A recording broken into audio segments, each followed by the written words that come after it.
This is Ronald Colman, inviting you to radio's most dramatic half-hour, Favorite Story.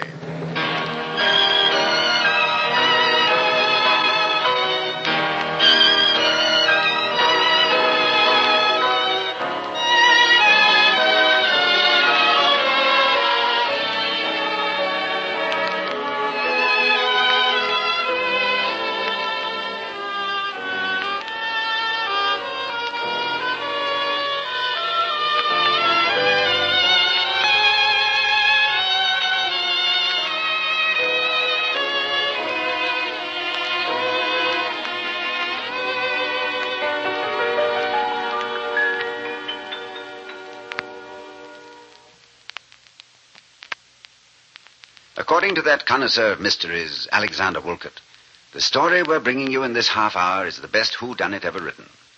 Mr. Russell Krauss, the distinguished playwright, chose it as his favorite story, The Moonstone of Wilkie Collins. In certain parts of India, there are rumors in hushed tones about a certain yellow diamond, larger than the Koh-i-Noor, more perfect than the Cullinan, more richly storied than the Sancy, which once hung about the throat of Queen Elizabeth of England. The earliest known traditions of this gem describe it as gleaming from the forehead of the four-handed Indian goddess of the moon. From its color, which grew and faded in brilliance with the waxing and waning of the moon, it became known as the Moonstone. In a shrine inlaid with precious stones, under a roof supported by pillars of gold, sits the moon goddess, her eyes closed, the ever-wakeful diamond in her forehead, looking out over the bowed heads of worshippers in her temple. The Brahmins say that Vishnu the Preserver breathed divinity into the Moonstone, and whatever mortal shall touch that sinister stone will find disaster and sudden death. Genghis Khan tried to carry the Moonstone back to Xanadu, but he died before it reached his caves of ice.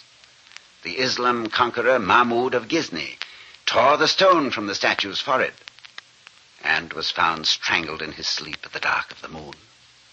For another awesome adventure of the Moonstone, I commend you to Mr. Wilkie Collins.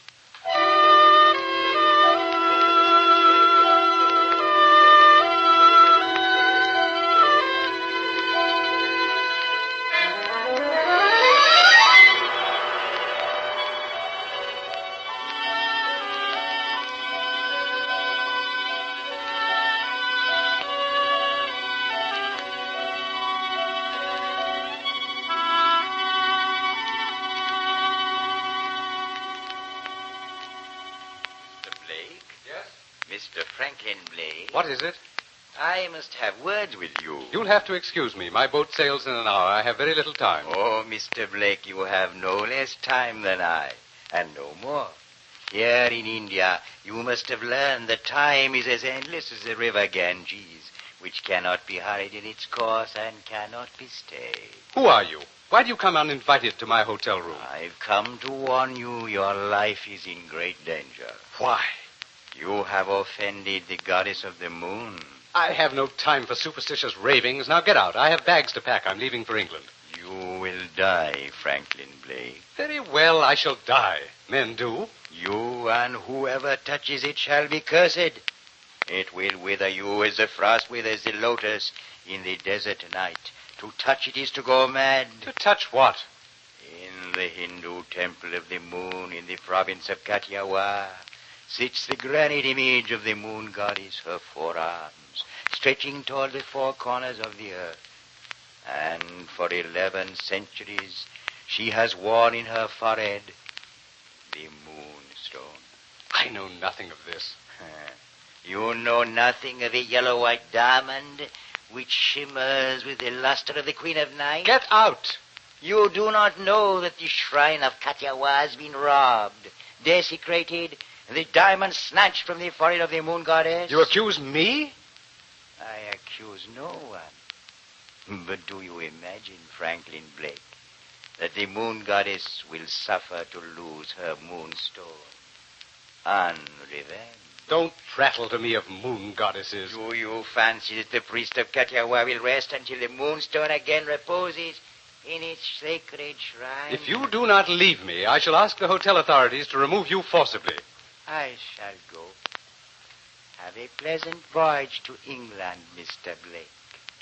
For I promise you, it is a voyage to disaster.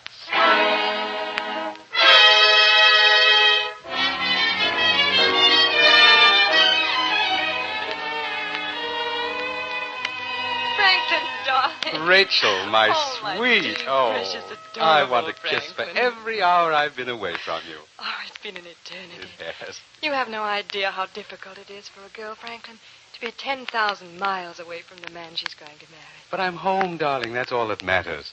We'll publish the banns immediately. And in a month, the Church of England will miraculously transform Miss Rachel Verinder into Mrs. Franklin Blake. Now, you must tell me what's in the boxes. Presents for the loveliest young lady in the British Empire. Here, this one's from me.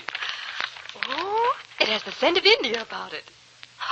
Oh, Franklin, it's precious. It's a good luck Buddha. Rub his tummy, and he'll bring you the best luck in the world. Guaranteed? So the natives say. Oh, thank you, dear. I shall treasure this always. What's in the little black box? I don't know. It's from your great-uncle Jonathan. Uncle Jonathan? But he's been dead for 3 years. But his solicitor in Calcutta said I must deliver this to you. How odd. And he warned me to take particularly good care of it, so I didn't trust it with my trunks. I kept it with my personal things. From Uncle Jonathan. Whatever could it... Good Lord. Can it be real? I don't know. I've never seen a diamond so yellow. See how it glitters in the candlelight. I had no idea I was carrying anything so priceless. Oh, it must be worth a fortune. Wait, there's a note. What does it say? It's from Uncle Jonathan. It must have been written just before he died.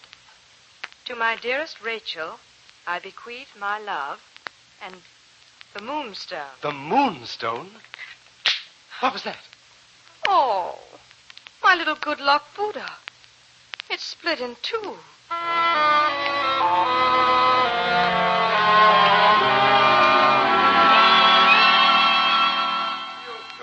Staggeringly beautiful. Do you think it's genuine, Mr. Ablewhite? Yes, Godfrey. Do you think it's real? Oh, unquestionably.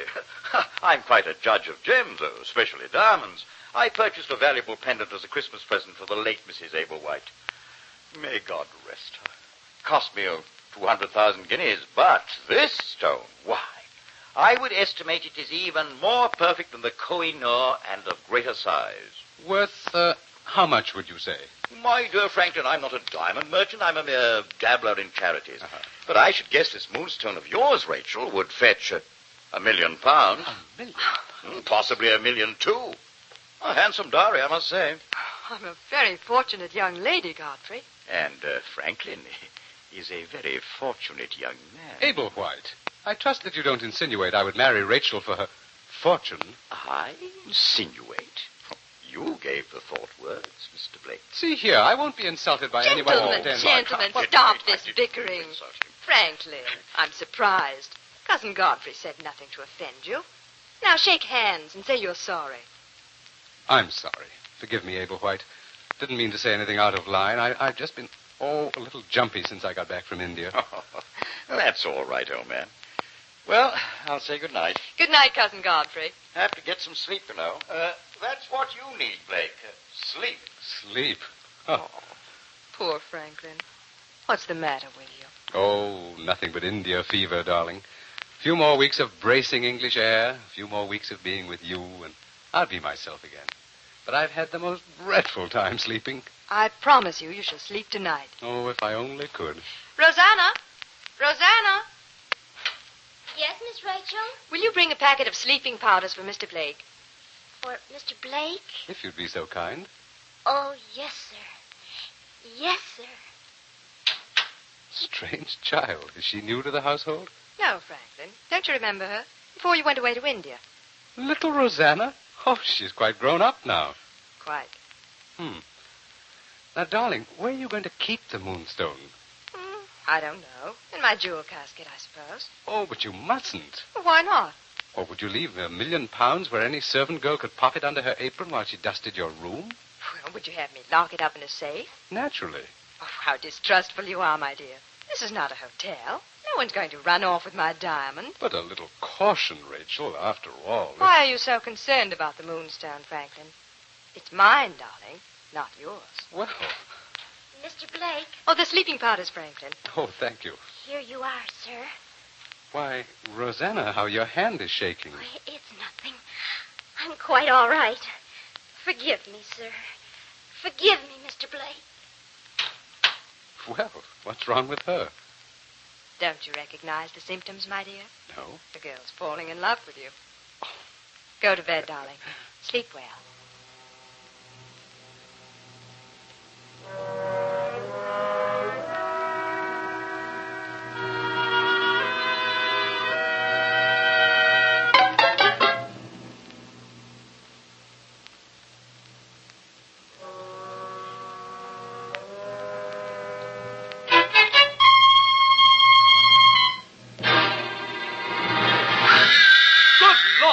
What's that? What on earth is... What would a servant girl be doing howling about Why can't you get some sleep? Good heavens, what's wrong here? What time is it? Past 3 a.m., Blake. Godfrey saw Rosanna on the stairs, so he wakened the whole house. Well, perhaps she was sleepwalking. Were you sleepwalking, child? I hardly think so, Blake, because I saw her coming out of your bedroom. What? I've been sound asleep, had a heavy dosage of sleeping powders. I would have... Good Lord, the Moonstone. Where did you put it, Rachel? You know where I put it. Your jewel casket. Quick. We must find out if it's still there. No, Franklin, don't go in my room. I must. Darling, if your diamond has been stolen... Good Lord. What is it, Blake? Look in the jewel casket. I know. The Moonstone is gone.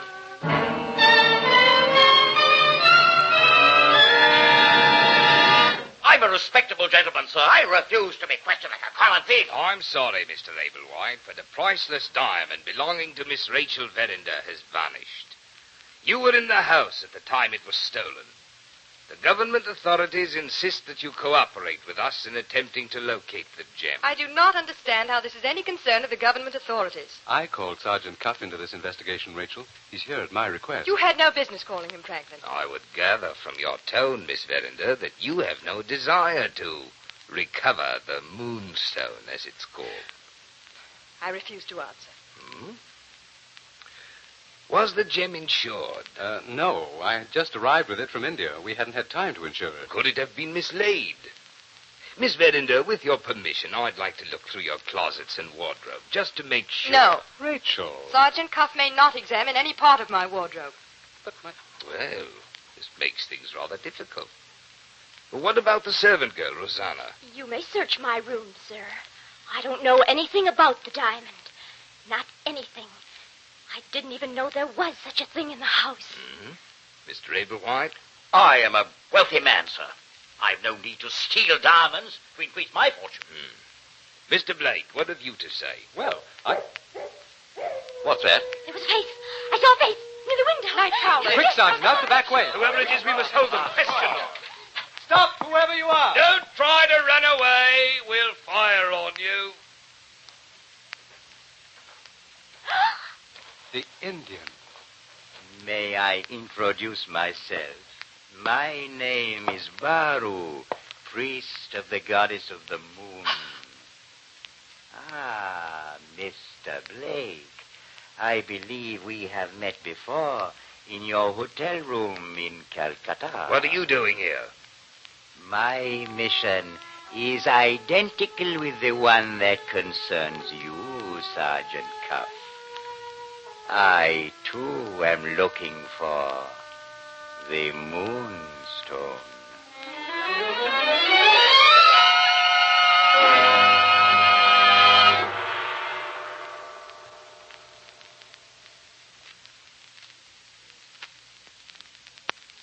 Whenever a jewel disappears, there you have a story, whether it happens in the Daily News, a novel by your bedside, or on this program. A gem belonging to Miss Rachel Verinder, the Moonstone, has vanished, and the eminent Sergeant Cuff of Scotland Yard is on the trail of the famous diamond.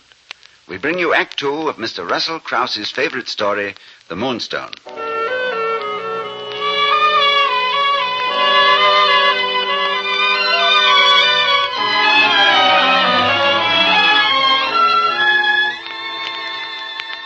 How do you do, Mr. Blake? How's Miss Verinder this afternoon? I don't know, Sergeant. She won't see me. She won't speak to me. She's locked herself in her room. Why? I don't know. I have no idea. Came back here to England expecting to be married at once, expecting to find happiness. Instead... What's the matter, Mr. Blake? The Indian. This is exactly what he predicted. A voyage to disaster. Where is he? Do you have him in custody, Sergeant? Our Indian friend, of course not. But don't you suspect him of the robbery? Oh, I suspect everyone, Mr. Blake. I can't throw every suspect into prison. And frankly, I don't think that the Indian could possibly have stolen the Moonstone. But he followed me all the way from Calcutta. He had every reason to steal the diamond. Yes, he has every reason to depart for India the instant the diamond's delivered into his hands. He's still here. Therefore, I conclude he is not the thief. Then who did steal it? Where is the diamond now? It's your responsibility, Sergeant, to have it returned to Miss Verinder. Even though the lady herself shows no interest in helping us find the stone. Such is the lot of a British detective. But no matter. Rachel. I will answer no questions. Rachel, for the love of heaven, don't treat me like a stranger. What have I done to you? Why are you so cold? I will answer no questions. I'm leaving the house for London immediately. Miss Verinder, Yes, Sergeant Cuff. this unseemly haste cannot help arousing certain suspicions. You suspect me of stealing my own diamond? I only suspect that you know a great deal more about the disappearance of the Moonstone than you're willing to tell. I have nothing whatsoever to say. I shall be in the garden, Franklin. Will you call me when the carriage arrives? Yes, of course, Rachel. Now, come with me, Blake. Hurry. Where? To Miss Rachel's room. This may be our only chance to find what she's hiding from us.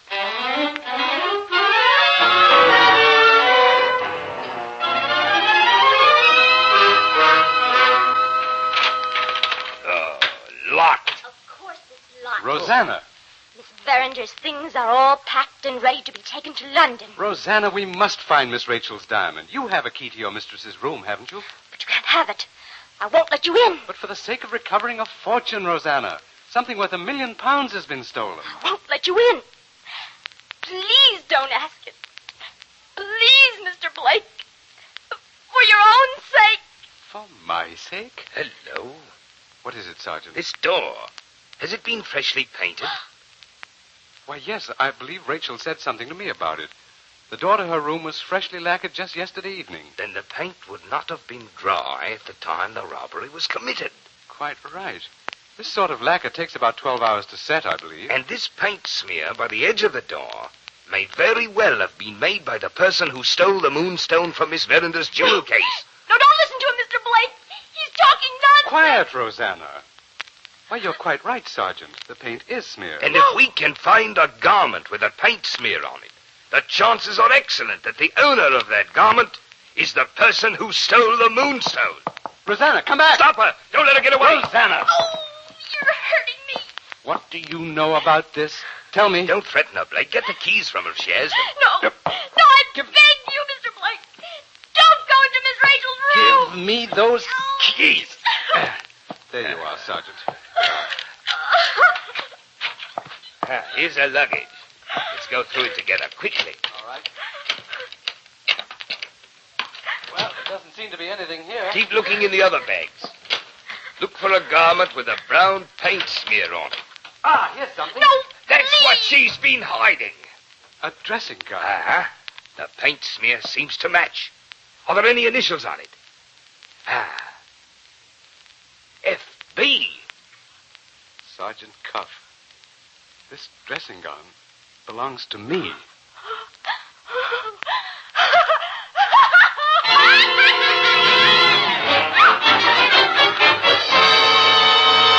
This is ridiculous. I couldn't have stolen the Moonstone. I was asleep. Were you, Mr. Blake? Certainly. I didn't wake up until I heard Rosanna scream in the hallway. Let me think. I'd complained about not sleeping, and Rachel rang for the servant, and Rosanna came and brought me some sleeping powders. Ah. I remember her hand shook as she handed me the glass. I thought it was curious, and Rachel offered the absurd explanation that poor Rosanna was infatuated with me. Mr. Blake, I think I have a solution to this mystery. You know who stole the Moonstone? Not exactly. But I have a plan which may tell us how the diamond disappeared.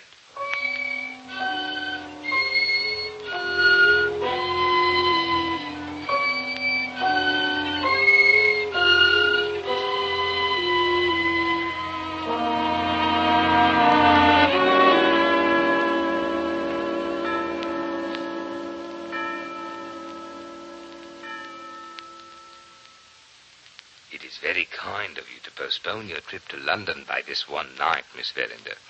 Kind. You left me no alternative, Sergeant.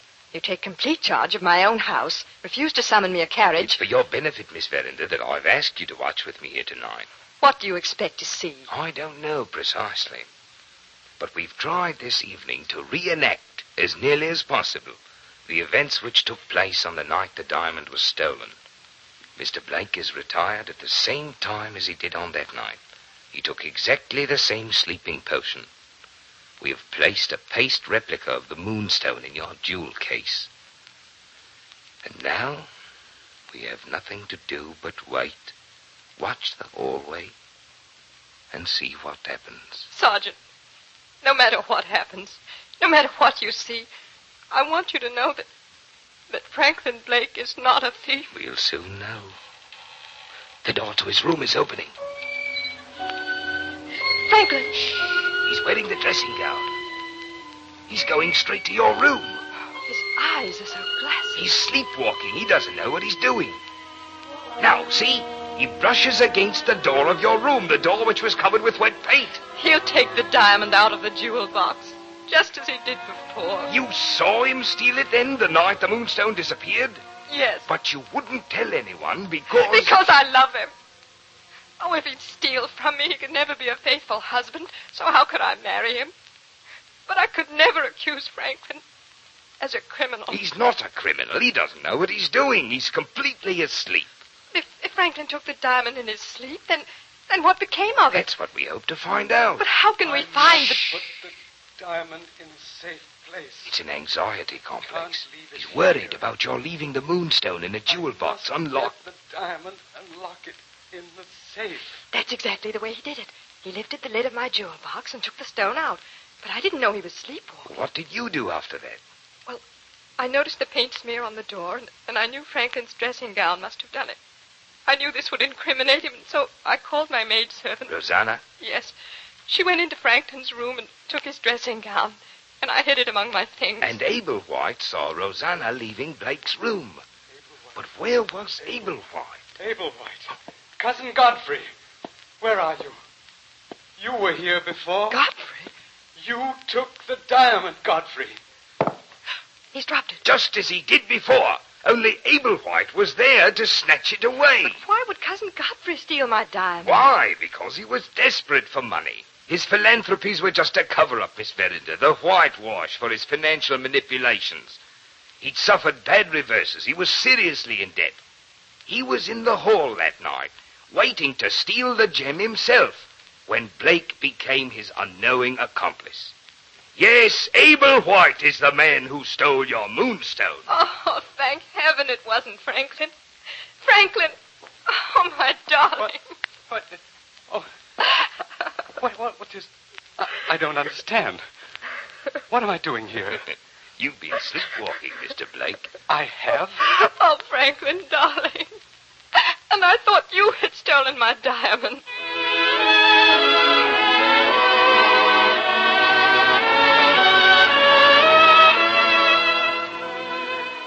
You can understand, I think, how delighted I was to have Rachel embrace me, to know that the marriage I'd looked forward to during the long months in India was soon to take place. As for the Moonstone, well, Godfrey Ablewhite took it to London, then attempted to leave with it for Amsterdam. But he was found murdered, and the gem was taken from him. The murderer was never discovered, but Sergeant Cuff uncovered evidence that the man was of swarthy complexion and answered to the description of the Hindu high priest who had followed me from Calcutta to England. No one knows where the Moonstone is today, but travelers from the inland plateaus of Kathiawar tell me that there stands behind a curtain of trees a shrine to the goddess of the moon. On a high throne is the dreadful statue, its 4 arms reaching toward the 4 corners of the earth. And in its forehead, the gleaming yellow diamond called the Moonstone. Is it still there, the Moonstone? I do not know. The years pass and repeat each other. The same events revolve in the cycles of time. What will be the next adventures of the Moonstone? Who can tell?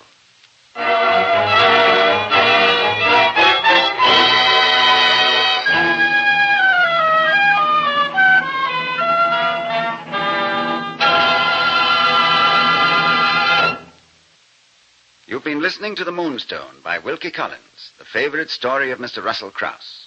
Sergeant Cuff was a versatile young man from Chicago named Marvin Miller, and from Weems, Scotland, equally versatile, came Thomas Freeburn Smith, who played Franklin Blake. We all hope you enjoyed our favorite story production of The Moonstone. If you dial this way next week, you'll hear Jane Austen's touching and amusing story about how a mother succeeded in marrying off a house full of daughters. Pride and Prejudice, the favorite story choice of the famous American artist and scenic designer, Mr. Oliver Smith. We hope you'll be listening.